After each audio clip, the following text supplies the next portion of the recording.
If, as we would argue from a process perspective, there is really a reality there, and we're all part of that reality in some fashion, and we're all perceiving that reality, then some of the same insights should emerge independently in different parts of the world, rather like with the physical sciences, right? So if something like the concept of Brahman is emerging in India, then something like that should also emerge in ancient Greece and in China and in, Mesoamerica. And lo and behold, you have a thinker like Whitehead, who, again, was not steeped in Indian philosophy, as far as I know, sounding like an Indian philosopher very often. The conversation and process that follows is so interesting. You'll be interested in it as I am as well. A lot of people think of process theology as primarily Abrahamic, Christian, Jewish, Muslim, and yet they sense, and rightly so, that there's a strong connection, an affinity with Asian ways of thinking, South Asian, and East Asian. And today we're going to get to hear a Hindu process theologian, Dr. Jeffery Long, who's going to explain to us how he became a Hindu, what Hinduism means to him, what he most appreciates about Hinduism, how it's connected with process philosophy and theology, and his own future hopes for our planet. Enjoy. So Jeffery Long, it's great to have you today in this podcast. I've admired your work for years and know you personally, so I admire both the one-on-one and the text that I get to read, thanks to you. One of your well-known books is Hinduism in America, out in 2020, and it's very influential today. You're also an excellent teacher at Elizabethtown College in Pennsylvania, and you are a Hindu process philosopher. And that's what we'll be exploring today. If you would begin by telling the story of how you discovered Hinduism and became a Hindu. Okay. Thank you very much, Jay. And thank you for your very, very kind words of welcome. And it's wonderful to be here. I'm grateful to be here on your podcast. So my journey with Hinduism started early in my life. I was not born Hindu.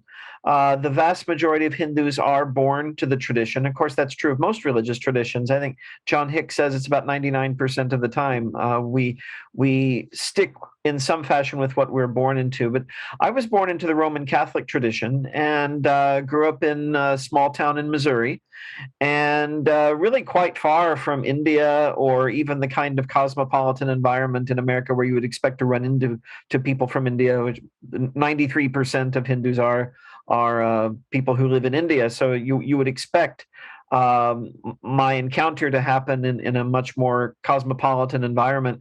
But no, I was in a small town. I was growing up Catholic, and I was pretty devout also growing up. I had intended to be a priest from a pretty early age.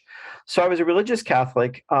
What happened, why I ended up going into the Hindu tradition instead, goes back to my childhood. My father was in a really very bad accident when I was 10 years old, about to turn 11. And that was a devastating experience. He was really left very badly incapacitated. The family went through really quite an ordeal for about a year and a half. And then he passed away in 1981. I was 12 years old then. So it was quite an ordeal. Actually, he ended up taking his own life because the injuries he suffered were so profound that they really prevented him from living the kind of life, having the quality of life he wanted. So this really set me on a spiritual path. I became very preoccupied with the question of the afterlife, what happens, if anything, after this body dies. I firmly believed at the time that my father was actually freeing himself from the prison that his body had become. And if your body can become a prison, that suggests that you aren't your body. There is you, and then there's this body that you're in. And I believed that intuitively from a very young age. And of course, that's also a teaching in Christianity. We have the soul and the body. And then reflecting further on the afterlife, though, I found I was not entirely satisfied with the account I was receiving from the church. And I don't say that to offend anyone from a Christian background. This was just my own personal thought process. And it's funny, I used to say the thing I'm about to say, I used to say a lot. And then just a couple months ago, I saw that John Hick, the philosopher John Hick, had said the same words. And I was very pleased to hear that he was using the same words I was. I didn't feel that I knew anyone who was bad enough to go to hell or good enough to go to heaven. My sense of the afterlife was that, based on Christianity, we have this eternal, ongoing, forever afterlife after we pass on, and whatever decisions we make, whatever we do in this life, determines that. So you're either in heaven for all eternity or you're damned for all eternity. And I've always been fond of science, and I was a big fan of Carl Sagan's Cosmos at the time. He has the cosmic calendar where the entire history of the universe is compressed into a calendar year, and all of human history is like the last couple seconds before midnight. And I was thinking, after we pass away, eternity is even longer than the cosmic calendar, right? It will just go on and on and on. So it didn't make sense to me that someone with all their imperfections would either immediately go to heaven or that they'd be condemned to hell after one lifetime. My intuitive sense was that if we are in a just universe at all, that the next life would be kind of like this one, a mix of joy and sorrow. I had a strong sense that we're here to learn lessons and we're here to perfect ourselves, but that clearly takes longer than one lifetime because we meet so few people who've come anywhere near that. I do think some have, but not many. And so I, of course, in the Catholic Church, there was the doctrine of purgatory, which made a lot of sense to me. But then the question purgatory raised was, if we still have all this work to do after we die, what were we doing here? What were we doing in this life? So I started thinking, maybe we're in purgatory now. Maybe we just keep coming back until we figure it all out, until we reach that highest understanding that we're striving for. So this became my personal belief. And as I said, I was a devout Catholic, but I was also very independent-minded. And my family was like that. They were not dogmatic about really anything. And so I was free to explore different beliefs, different interpretations. And around the same time, I started becoming aware of India and Hinduism through popular culture. And in fact, my book on Hinduism in America is largely, a big part of it is about that, how Hindu themes have come into Western pop culture. And my dad had been a fan of the Beatles, and I was a fan of the Beatles, and I loved their music, and George Harrison especially. And listening to his music, of course, he was very drawn to Hinduism and was fascinated with India. So that fascinated me. And then about a year after my father had passed on, the movie Gandhi came out, and I saw that. And Gandhi made a very powerful impression on my mind. I thought this everything he was teaching made sense to me. And I started reading anything I could get hold of about Gandhi. I became fascinated by India and Hinduism. And this was not directly connected in my mind with these thoughts I was having about the afterlife. But what eventually happened was this. I kept seeing references in Gandhi's writings, in George Harrison's songs and album cover art and so on, to the Bhagavad Gita. And I started thinking that would be an important book to get hold of. And it wasn't something easily available in the small town in Missouri where I grew up. But as fate would have it, I ended up going to a flea market held in the parking lot of the local Methodist church, which my grandmother attended. My grandmother used to make arts and crafts and sell them at these craft shows, and she would also buy things there. And I would go and help her, and I would also find old comic books and sci-fi paperbacks and things like that at these flea markets. So I was there looking for treasures, and I saw a table that had a bunch of magazines on it. So I thought, well, that looks promising. And right there on the top was the Bhagavad Gita, just as if it had been placed there in my path. And so I picked it up, and the first picture that I saw, I opened it, at random, seemingly at random. And there's a painting in there. This was the ISKCON translation, the Prabhupada translation. And it has these very brilliant paintings, bright paintings that illustrate it. So there's this painting of a man who had died. He was surrounded by his mourning family. And in the distance, there was a Hindu monk who was sort of looking at them with compassion, but also with some detachment. And at the bottom, it read, "The wise lament neither the living nor the dead." And it gave a page number. When I saw that picture, it immediately grabbed me because that's my life, right? That was my father, my family, our whole situation was encapsulated in that picture. So I turned to the page number indicated, and it's the part of the Bhagavad Gita where Lord Krishna is explaining to Arjuna, the hero of the Mahabharata, the much longer story that the Bhagavad Gita is part of. He's explaining to him that the soul is immortal, it does not pass away when the body passes away, and that we have nothing to fear from death because just as someone casts off old and worn out clothes and puts on a new set of clothes, so the soul casts off the body and takes on a new one.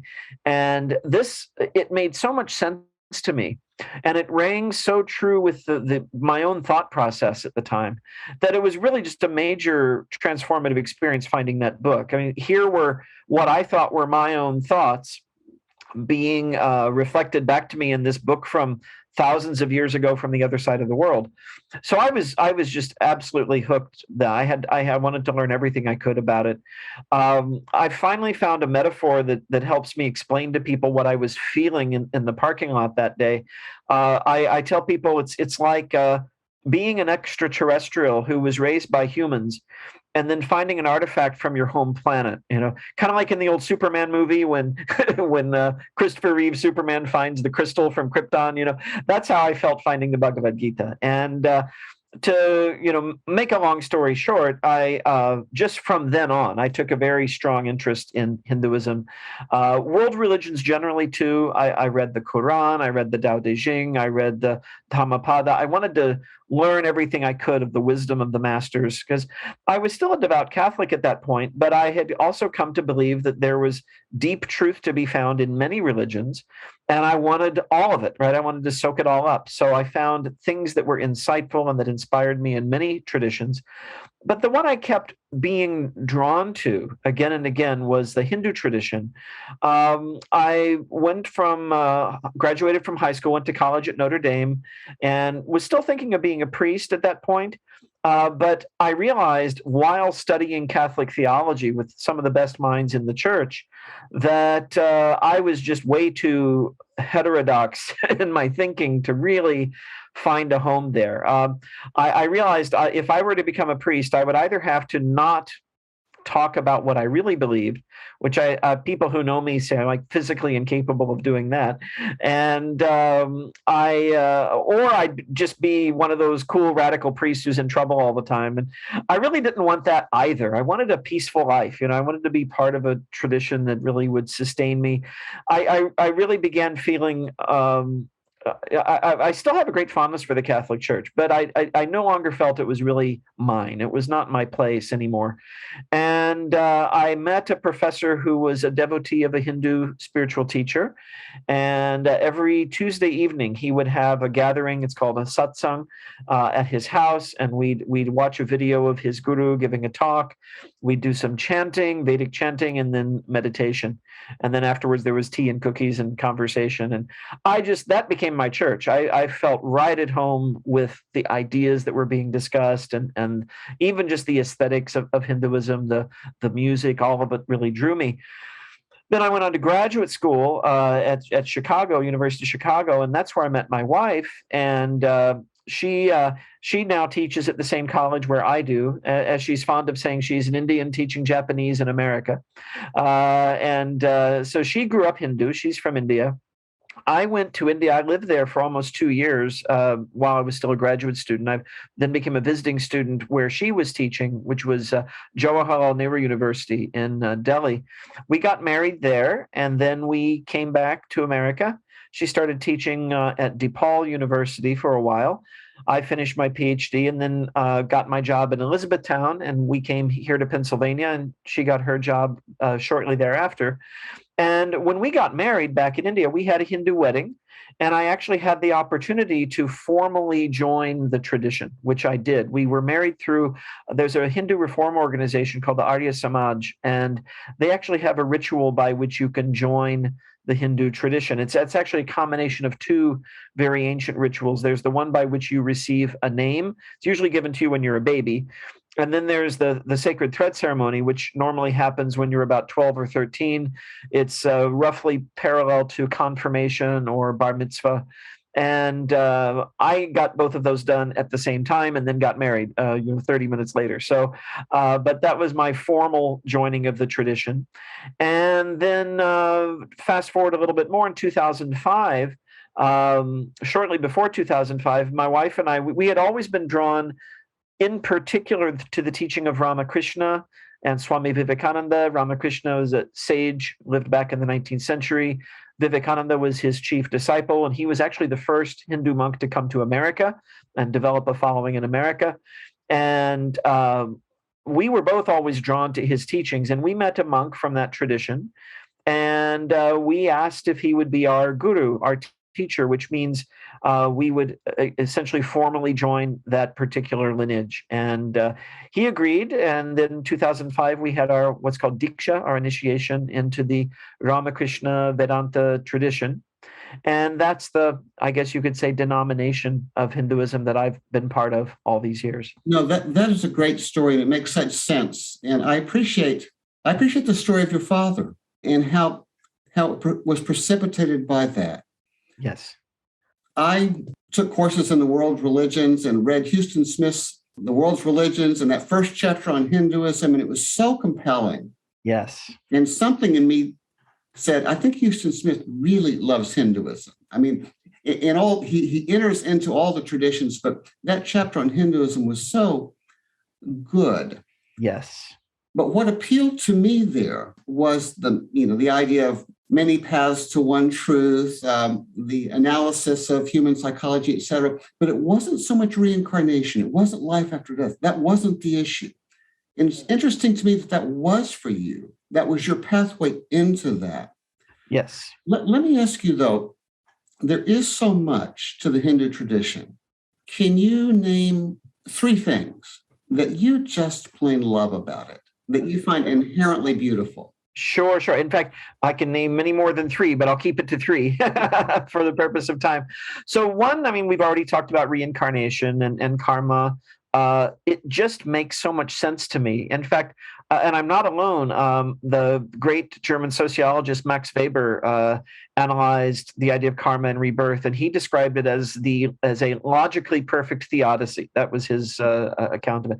That's my sense as well. And it fit with certain intuitions I had, just feelings of having been around longer than this body's been around, just sense of connection with certain ancient periods of history and so on. It just resonates with me on all levels. So that is definitely one. The other, which you just kind of mentioned when you were on Houston Smith's chapter, by the way, this was one of the first things I read that really started pulling me into the tradition as well. And I have good friends who knew him personally, and he was very drawn to Vedanta, to Hinduism, but Vedanta, of course, Hindu philosophy. And he also loved Zen, and he maintained his Christian practice also throughout his life. But it's the pluralism, the idea that there are many paths to truth, many paths to the infinite. And one of the things that bothered me, I would say, growing up was Missouri is, well, you've taught in Arkansas, right? It's the Bible Belt. And growing up Catholic in Missouri was a little rough sometimes, because there were a lot of people who said, "Oh, Catholics are going to hell. Catholics worship idols, etc." Same thing they say about Hindus, actually. And so, from an early age, I found that I would encounter people who would kind of threaten me with those things. And then when they found out I was a weird Catholic who was like reading about Hinduism, and then they just knew I was damned, right? So I encountered that. And I remember one of the first things I read about Gandhi. There was this little book that Richard Attenborough, the director, put out of Gandhi quotes after he put out the movie. And there's one where Gandhi says, religions are so many roads to the same destination, What does it matter what road you take so long as you reach the goal? And to me, that was so much more in tune with what I felt that Jesus was teaching, as I understood it. That God is love, that God loves all of us. And I thought, if God loves all of us, then God loves Hindus, Buddhists, atheists, Muslims, Jews, Christians, not just one group of people or one civilization. And again, like I said, I've always been drawn to science and kind of a rationalistic bent. And I thought it wouldn't make sense for the great truths of existence to only be available to one culture. If they're universal, people are finding them everywhere. And one of the books I read early on in my journey was Aldous Huxley's The Perennial Philosophy. And, I really loved that. It's like, look, there are all these different voices saying not exactly the same things, but really kind of speaking of a universal truth. So that is so rebirth, and then the pluralism. I used to use the term religious pluralism. I now say worldview pluralism, because there are all these non-religious worldviews and people who don't define themselves as religious that also seem to be onto something. So that's a big part of Hinduism. It goes all the way back to the Rig Veda. The oldest Hindu scripture says, Ekam Sat Bahuda Vipravaranti, which means truth is one, reality is one, but the wise speak of it in many ways. So that really speaks to me. And then if I had to pick a third thing of the many, many, many possibilities, I would mention that that Hinduism is not only a tradition that involves faith, that is, the belief in things we have not seen, but it also has methods for actually seeing those things and experiencing those things directly. So through the practice of meditation, for example, one can have experiences that confirm essentially what many of the things that these ancient traditions talk about. So I have had, and here's where people will decide, if they haven't already decided I'm kooky, they'll decide it at this point. But I've had what I would call paranormal experiences, and I've looked at them from different angles and taken into account the possible kind of physicalist accounts that could cause them to have happened. But that's not really adequate to those experiences, right? Like I've had some experiences that confirm for me certain things that I believe, to the point now where I sometimes joke that it would take more faith for me to maintain skepticism about those things than to just say, yeah, this stuff happens, because it does, and in fact, there's another scholar in my field. I knew him, our paths crossed in grad school, Jeffrey Kripal, who's written a lot recently about people who've had these experiences just inexplicable by science as it's currently configured. And he's reached the point where he's, I wouldn't say a believer in the sense of believing in some specific account of how these things happen, but he said these things happen and they aren't explainable through a materialistic account of reality. Well, Jeffrey, let's turn to process thought. And you present a kind of compelling case to my mind. I mean, I can get into that. Yes, I follow those three things. Yes, I follow that story.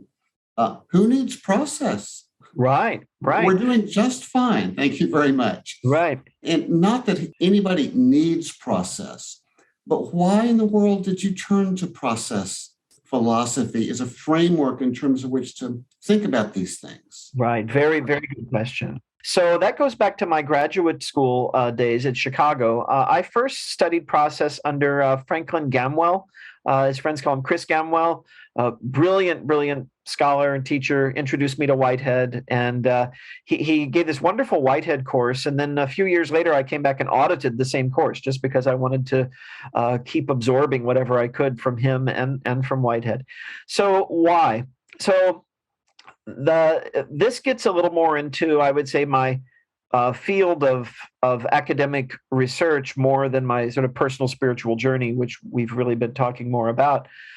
there was a big emphasis when I was being trained in the study of religion on theory. And the University of Chicago, of course, is famous, some would say notorious, for its emphasis on the theoretical. You need an established scholarly framework in terms of which to situate your work.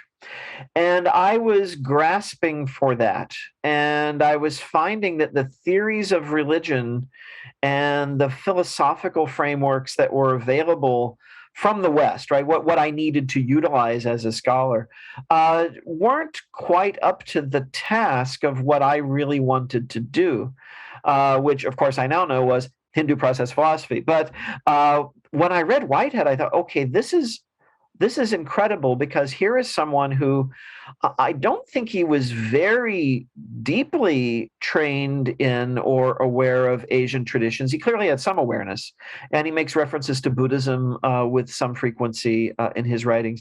But he's steeped in Plato, and he's steeped in the Enlightenment, meaning the Western Enlightenment, and Kant and the post-Kantian conversation.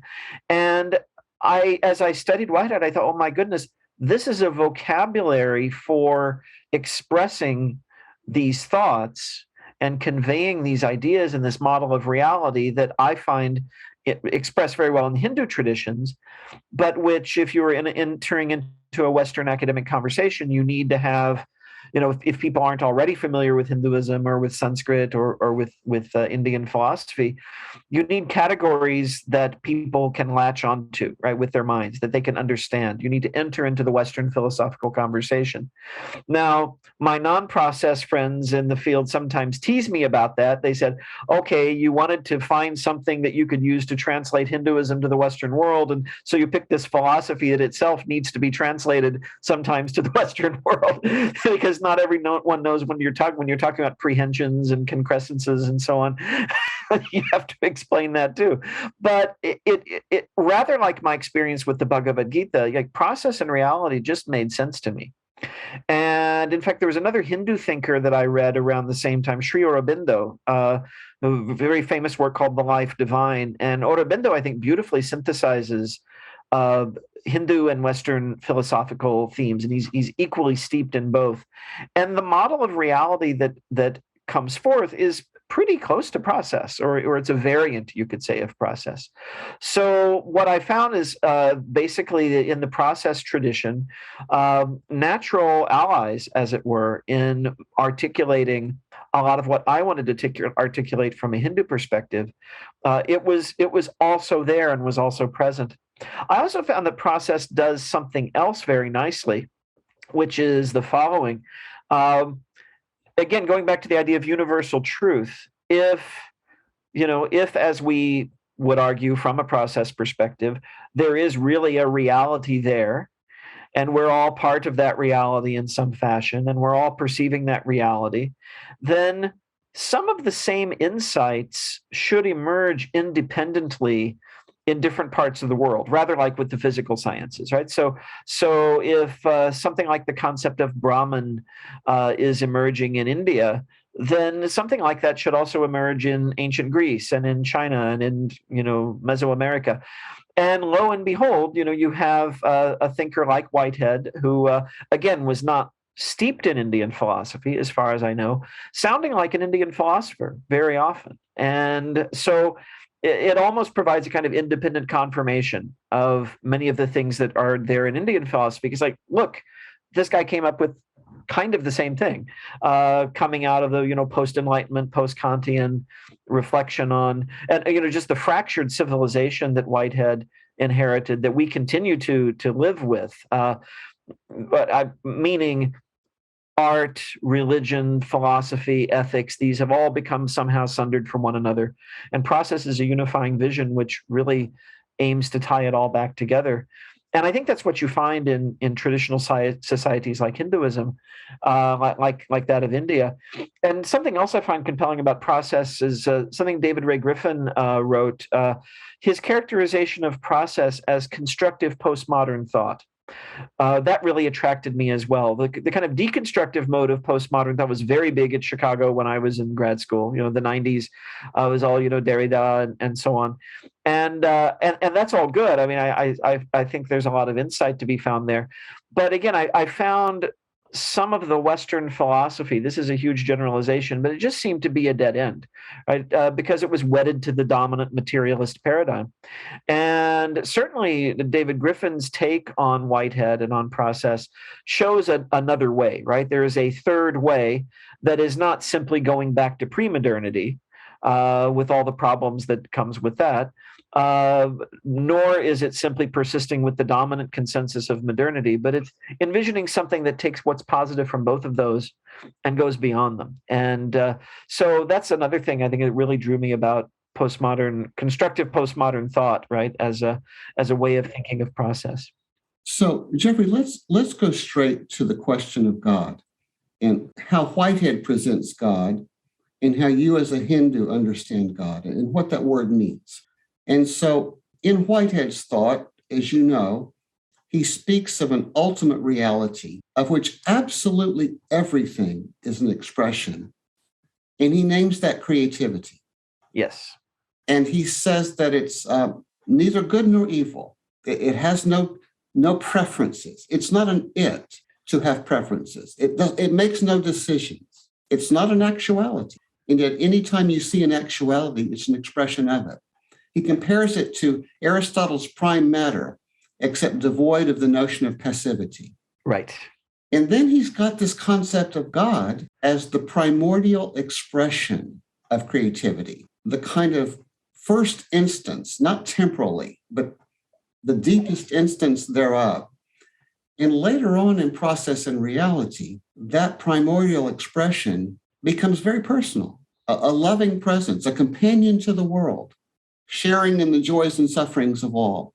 Now, for my part, when I think of Whitehead, personally, I think of his notion of creativity as something like some renditions of Nirguna Brahma. Yes, yes. And I think of his rendition of God, best understood, as something like Hindu renditions of Saguna Brahman. Right, right. How about for you? How's my take? Is it okay to think that way? But give it to me from your perspective, to the personal and the transpersonal. Sure. No, your take is fantastic on that. And this is why I sometimes tell people that Whitehead translates very well into Sanskrit, because he's sort of looking for words for these things that the Western tradition often had not really talked about. Because, and of course, Hartshorne's very good on this topic, how the attempt was to just put everything into the concept of God. But Whitehead makes this differentiation between the non-personal or transpersonal.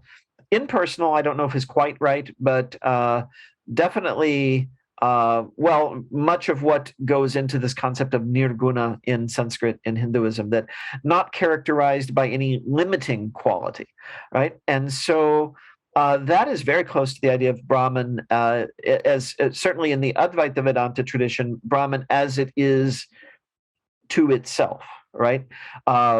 Completely beyond the realm of time, space, and causation. One difference I see between process thought and Advaita Vedanta is in Advaita Vedanta, the preeminently real is that which is beyond time, space, and causation. Whereas for process thought, it's really the reverse. When things are actualized, then they're in relation and so on.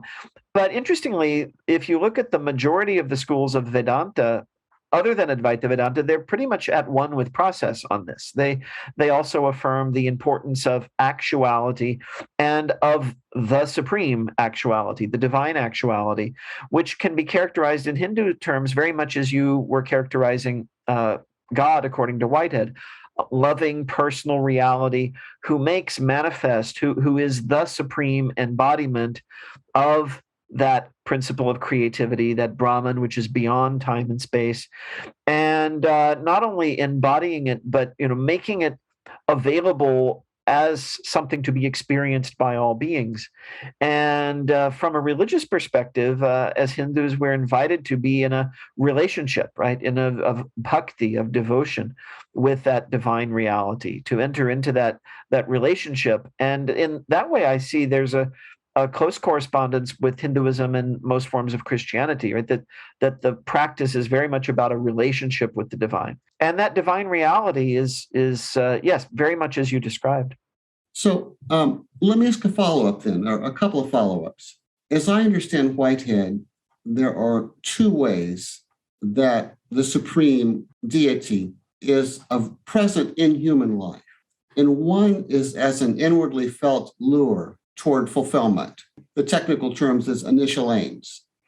And they're adapted to each circumstance. But you can understand it as kind of a lure toward wholeness. And it's a beckoning presence. You can even think of it as kind of my true self, but more than me, something like that, if you wanted to. And then there's the notion of the divine, not as a luring presence, but as a companion to the sufferings and joys. I like to speak of it as a deep listening. It's not luring, it's with in an empathic way. Are there analogies to that in Hinduism, or can Hinduism help me better understand that? Oh, very much so, very much so. So in terms of the initial aim and that deep inward experience of the divine, there are even terms for all these things. So we speak of Atman, of course, self, but then if you want to differentiate and be a little more precise, there is Jivatman, living self, sometimes just called the Jiva, the soul, the reincarnating being. And then there is Paramatman, supreme self, who dwells within each of the jivas as you said, their deepest, most authentic core. And Swami Vivekananda calls the Paramatman, he calls it the soul of our souls. And he's making an analogy with, if we think of the soul as traveling around in the body, which it's not exactly right, but it's kind of our conventional way of talking. In the same way, you can see God as traveling around within the soul, and the deepest essence and presence there within the soul. And yes, ever luring, ever beckoning. And then there are beautiful, and if I could add a fourth thing that I love about Hinduism, it's all of its imagery. And, Lord Krishna playing his flute, and everyone wants to come around and hear it and listen to it. And even the name Krishna, one reading of meaning of that name is the one who is attractive, right? Who is drawing all of us to himself. Very process idea as well, because it's a drawing, it's an attraction. It's not by force, right? It's not that you have to do this or else. You want to do it, right? You're lured toward it, or you get distracted from it by the material world, but Krishna is always there, right? The God is always there beckoning. And then in terms of the witness, the companion, there is a beautiful image I really like from the Upanishads of two birds sitting on a tree together. And one of the birds is eating from the fruit of the tree. And they say enjoying the fruit of the tree. Enjoying in this context basically means experiencing. Some fruits are bitter, and the bird spits them out. Those would be our unpleasant experiences. Some fruits are sweet, and the bird says, oh, I want some more of those, and is very involved in eating the fruit. There's another bird who is sitting on the same branch, just watching the first bird and taking in everything that's happening, right? It's interesting. There's you mentioned the sense of witness, and then there's also witness, and it's both of those, right? You have this idea of there's the inner witness who's with us, who perceives and experiences everything as we perceive and experience it, often perceives it better and more fully because we're caught up in it, whereas there's some sense of somewhat of a remove in the witness consciousness. But that inner bird, that again is that's the Paramatman that's there with us all the time. And it's said that eventually that bird that's eating the fruit is going to stop eating the fruit because it's going to notice that other bird and see how beautiful that other bird is and become completely enchanted by that other bird, and then realize they were that bird all along, right? That is their own true identity. That is their wholeness, as you were saying, what that initial lure is drawing us toward. So a further question here. In Diana Eck's book, Encountering God, she describes her love affair with Indian religion. And I so appreciate that book and her story. She's a Methodist, a Protestant Christian, but a great scholar of Indian religion. She has a point in one of the chapters where she says, here's a kind of difference that I see in the Christian sensibilities that I know and Hindu sensibilities. And it's this, that some Christians have a real sense of the concreteness of Jesus. And in that concreteness, he was immersed in the thickness of life, blood, soil, wine, broken relationships. And incarnation for her, for that kind of Christian, has to do with finding God in the muddiness of things, the muddiness of life. So it breaks a purity code. You find God in impurity. And she said that in many of the Hindu traditions that she knew, there was a reluctance to see the divine in the muddiness, that the deities were kind of idealized, beautiful, perfect, pure. But I don't know if she's right or wrong. Do you have any sense of that? Any response to that? I'm not sure if she's right or wrong myself. The first thing that comes to my mind as you talk about this sort of muddiness of life is the image of the lotus flower, which the way it's been explained to me multiple times by people who grew up in the tradition is the lotus flower grows from muddy, dirty places. And from that, this beautiful, pure flower emerges. And that the lesson there is that, from out of all of these problematic aspects of our life, we get insight. We draw some truth that comes from that. I think of my own experiences with my father, and I've sometimes asked myself, or I've been asked, do you wish things had been otherwise? I, of course, wish that he had not gone through the suffering he'd gone through. I wish I could go and take that all on myself, right? I wish that many things had gone differently. At the same time, as I play out everything that happened, I realize that I would not be who I am now, and the present would not be what it is now, if not for everything that happened. So that muddy past is necessary for the lotus of the present and the future. The present's pretty muddy too sometimes, but at least whenever we reach enlightenment, that lotus will blossom. And so I think that's there in Hinduism, but I think where I would agree with Diana Eck is that certainly in the way divinity is depicted. We know from literature that Lord Krishna died, right? His physical body died. He was shot in the foot by a hunter who mistook him for a deer. Something that happens a lot here in Pennsylvania around hunting season. And he died. His body died, and he went back to his loka, to his realm. But you don't see that depicted in Hindu art, typically. You don't see a lot, like you see crucifixes everywhere in Catholic churches, for example, but you don't see a lot of pictures of Krishna with an arrow sticking out of his foot and, maybe wincing in pain from that. We don't, you see him smiling, you see him blissful, you see him joyful. So I think there is a little bit of a different sensibility there. In fact, I had a very good conversation about this recently with my friend.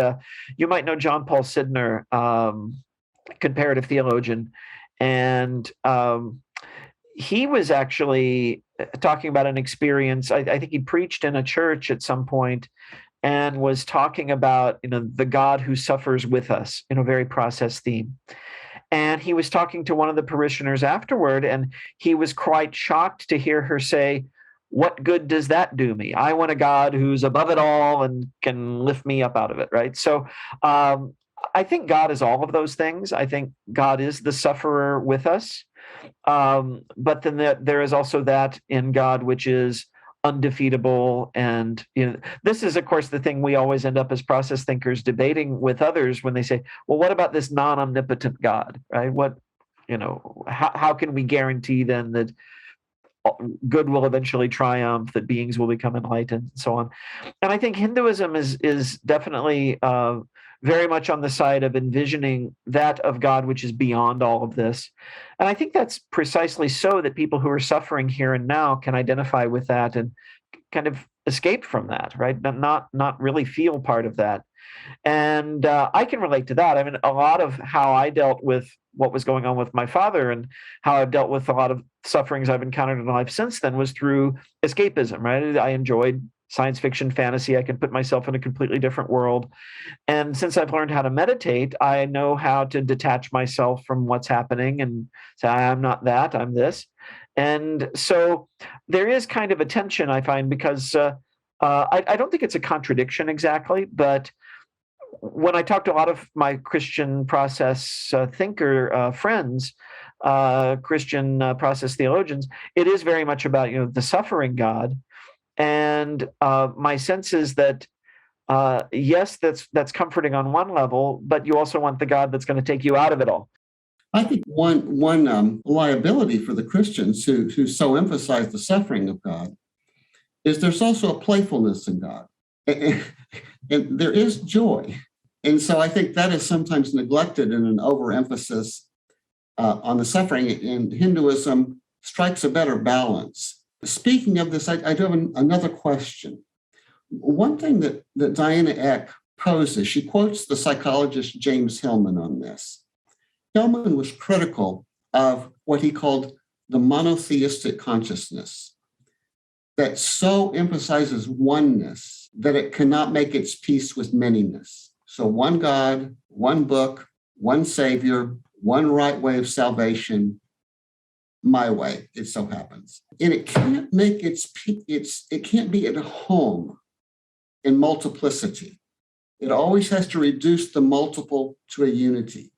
And she said that in Indian culture, she found them better able to balance a legitimate understanding of the beauty of unity, but also a legitimate understanding of the beauty and joy of multiplicity. What do you think? I fully agree with that. I fully agree with that. And that kind of gets to the heart of Hindu pluralism and I think of process pluralism as well, that, there have been pluralistic models like that of John Hick that have been accused, rightly or wrongly, of actually obliterating diversity, right? Because everything is subsumed into one ultimate reality. And then there have been criticisms, on the other hand, of models of pluralism which so celebrate diversity and manyness that the question arises, but how do these all coexist in one universe, right? Is there, is everyone going on to their own special world, or what's happening?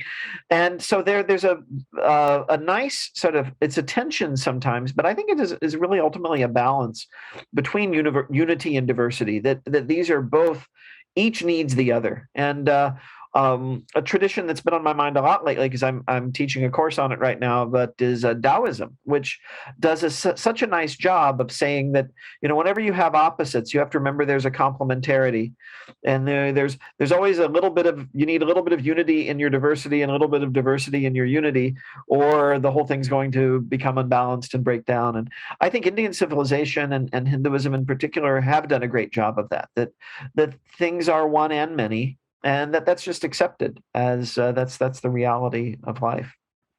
We as process thinkers have a Jewish ally. It's Rabbi Bradley Artson. I don't know if you know his work. Heard of him, yes. But he jokes. He says it's really much easier for a Jew to be a process theologian than it is for a Christian. Because, we Jews, we don't have to worry about the doctrine of the Trinity and things like that. Right, exactly. The Christians, that's their issue. And he says it teasingly, but delightfully and beautifully. I think I've heard you say it's really much easier for a Hindu to be a process theologian. Right. It's a much more natural mode for a Hindu. You want to say a word about that? Sure, because I see so many of my process friends getting in trouble with Christian orthodoxy, with Christian, more traditional Christian thinkers saying, well, that's not correct Christian theology, and God is omnipotent, and all kinds of objections given to it. So I feel that Christian theologians, Christian process theologians, often have an uphill battle in the Christian community. In my case, with Hindu process thought, Hindu process philosophy and theology, I have almost the opposite issue, which is something you verbalized earlier, which is, well, we already have that. We have Ramanuja, we have Ramakrishna, we have Chaitanya, we have Achintya Veda, Veda Vedanta. Why do we need this? Because it so closely maps onto so many aspects of Hindu thought. So to me, it's just a very natural way of expressing or phrasing Hindu concepts in a Western garb for people who are more familiar with the terminology of Western philosophy and the issues in Western philosophy. So if you sort of situate yourself as a Whiteheadian, you're signaling in a way to your Western interlocutors that what it means to be Hindu, right? In terms of the content, it's like, well, it's very much like you have this idea of an abstract ultimate reality, and then a concrete ultimate reality, and then the many beings like us that are in between those, and that's. I do think it is this a more natural fit almost. Like I sometimes say, Whitehead translates well into Sanskrit, and of course the other conversation partner here is Buddhism, because Buddhism is a type of process thought. Process with a lowercase p, right? And there are a lot of affinities between various forms of Buddhism and process, but I see them with Hinduism as well. And even these terms, Hinduism and Buddhism.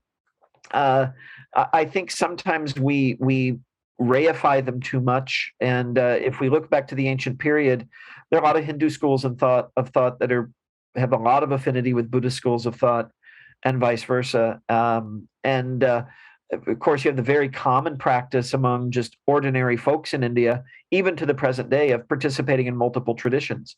So you'll have families that are both Jain and Vaishnava. You'll have people who will go to a Hindu temple, and they might even go to a mosque also, right?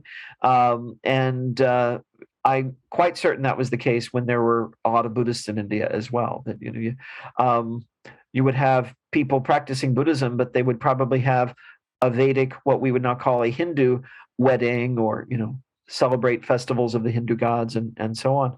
So I think that whole thought world of India, Hinduism, Indian philosophy, it's a very good fit with process.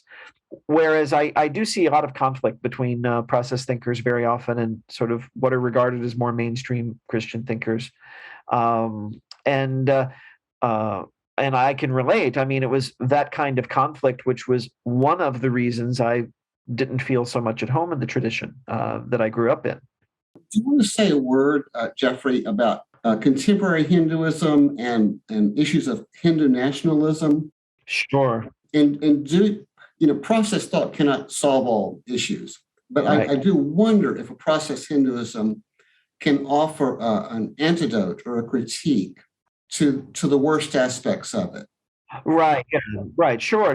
No, well, because the thing about a process Hinduism, and especially in the way that I've been articulating in my work, is one of the chief emphases of my own forays into Hindu process philosophy is pluralism. And Hindu nationalism, my sort of diagnosis of it is that it's a reaction to historical realities that Hindus have faced, and there's a siege mentality. There's a feeling that Hinduism is under attack by Islam, by Christianity, by contemporary leftist or Marxist thought, and so on. And while I'm critical of Hindu nationalism, because I'm critical of any ideology that divides human beings against one another, I'm not entirely unsympathetic. This gets me in trouble sometimes. I'm not unsympathetic to the fears that drive it. They are not entirely unfounded. Now, that's not to say that they are, should be overblown, which I think often happens, especially in social media. But what happens, I think, in Hindu nationalism is what you find in similar ideologies around the world is you get a zero-sum game where you're either on our side or you're on the other side, and everything is thought of in terms of warfare, whether it's social media or whatever you're doing, you're trying to win points and so on. And to me, the whole conversation is just exhausting. It's not spiritually enlivening or really the kind of thing that is going to lead us collectively, us meaning all human beings, out of our current situation. It's going to keep us in that situation. And I'll be the first to stand up and say, when I think human, Hindu rights are being abused, or people are mischaracterizing the tradition or treating it in a one-sided way, I'll criticize that. And there may be people who think I'm Hindu nationalist for doing that, but I'm not. I do think that in the Western conversation, Hinduism does just generally not get a fair hearing because most people just don't even really understand it very well. But ultimately, yes, ideologies based on the idea that we are sort of irreparably divided as human beings aren't the way forward, because the planet has become it's a very small village now. Right? You can't kind of avoid other people. We have to learn how to coexist. We have to learn to share dwindling resources and utilize them in smarter ways. And in fact, the climate crisis only exacerbates the clashes across worldviews, the so-called clash of civilizations, because everyone's scrambling for a piece of an ever-shrinking pie, right? An ever hotter planet. And so ultimately, I think any kind of nationalistic worldview is a dead end. And process thought, with its much more organic understanding of reality, and it actually fits well with what I would call authentic Hinduism actually teaches, which is the oneness of existence. It's not only human beings. We have to think about all the other life forms on the planet as well. They are also centers of spiritual consciousness. So I think process thought fits very well with this, and the whole idea of ecological civilization, a lot of the kind of work John Cobb has been doing, I think it not only fits well with, but I think in many ways it is the kind of natural outgrowth of what I understand to be a traditional Hindu worldview. Whereas I think Hindu nationalism is not really rooted in Hinduism per se. It's not a religious perspective. Like it's not a biblical fundamentalism, for example. It's not saying that everyone has to believe X. It's really a political movement and a political reaction against things that Hindus have experienced. And we have to find a way, again, all of us human beings, Hindu and non-Hindu, to see beyond the kind of differences that divide us, or our future is not very bright on the planet right now. Thank you so much. And let's bring this conversation to a close by returning to your father. Okay. And to the question of life after death. Yes. Personally, I'm in the process camp that does think there's a continuing journey after death. And I've learned a lot from David Ray Griffin on this subject in his work in parapsychology, and I appreciate it. And I remember from my Houston Smith days, he talked about two images of the final destination available in a Hindu context. The drop of water is reabsorbed into the ocean and no individuality left. And the journey continues until there's everlasting communion with a sense of individuality retained. Mm-hmm. And what he said was both are available in a Hindu perspective. That's correct. Both are available. How about you? Do you have a preference for one of those two images, or where are you on that matter?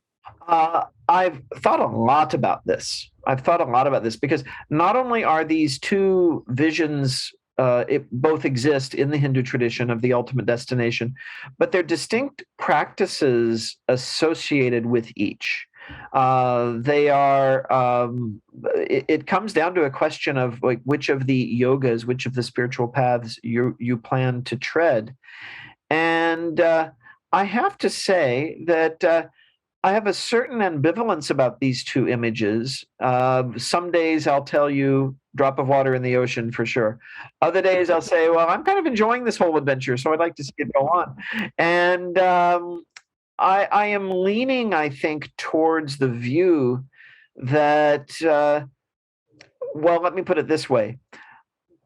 It's not clear to me that there's a point beyond which one of those becomes irrevocable and you can't then opt for the other one, right? So the drop of water in the ocean, a common image from Advaita Vedanta, you realize you never were that separate individual. does within the empirical universe there still remain the possibility of you kind of picking up that suit of that personality, that soul, and continuing with it? I think that there are some things in the Ramakrishna tradition in particular which suggest to me that this might very well be possible. Because there were stories, for example, where Sri Ramakrishna said that when he first met Swami Vivekananda, when Vivekananda was not yet a Swami, he was still a young man named Narendranath Datta, that when Ramakrishna met him, he behaved as if he had seen him before and that he already knew him. And he was saying, why is it taking you so long to come and meet me, and so on. And Naren thought he was crazy, but he felt still drawn to him and continued on and became his disciple. But Ramakrishna would tell the story of residing up in the heavens, and there are 7 sages, the Saptarishi, the 7 wise beings who emanated forth the Vedas at the beginning of our cosmic cycle, and they're believed to be in an enlightened state, and they're up beyond time, space, and causation, and they're sometimes symbolized by the 7 stars of the Big Dipper, what we call the Big Dipper in the West. And according to one of the stories Ramakrishna told, he came to one of these 7 sages and sort of found him deep in meditation and bugged him until he came out of meditation and said, "What is it?" He said, "I'm going back down to earth now, and you promised me at some point long ago you would come with me." So he says, "Okay, I'll come with you." And then he says that sage was Vivekananda. And so you get the idea that it might be possible to enter into this very profound state of non-dual awareness and then reemerge from it at some point and re-enter the play, right? Re-enter duality. And Ramakrishna himself often indicated a preference very much for the second of the 2 options, the interrelationality, the sweetness of the relationship of bhakti. He quoted another Hindu poet in this. He said, "I want to taste sugar. I don't want to become sugar." So I can see the value of both. I think for many years I was more drawn to Advaita and that sort of drop of water going into the ocean because I was so aware of the pain of material life, right? Because of everything that had happened with my father. That kind of, vanishing out of all of that was very, very attractive. As I get older, I find I do enjoy my relationships in the world, and I feel I've developed a better ability to balance the 2, to maintain that sense of inward detachment. This is all a play, while being part of the play and participating in it. So that's a long roundabout way of saying I really don't know. But I'm glad you asked the question because it's uppermost in my mind, actually. I've been thinking about it a lot lately, that how do we conceive of this ultimate goal? And maybe the way we conceive of it shapes how we will actually experience it in the long run. It could be that Julian of Norwich's famous saying, all will be well. Yes. In all manner of things will be well. Yes. Maybe we can live from that trust in a wellness. Yes. And never completely know. Yeah. But thank you so much. And I'm sure glad that you entered into this play. Well, thank you. And we're really grateful for you being here today and taking your time out. And hello to your wife. And may things go well for you, Jeffrey. Thank you very, very much, Jay. And the same for you. I really do appreciate this conversation. Thank you. All right. Bye-bye. Bye-bye. Conversations in Process is a podcast from Open Horizons and the Cobb Institute, hosted by Jay McDaniel. If you enjoy these conversations and would like to support the show, consider becoming a friend of the Cobb Institute or making a donation at cobb.institute. Or leave a review through Apple Podcasts to help others find out about the show. Thank you for listening.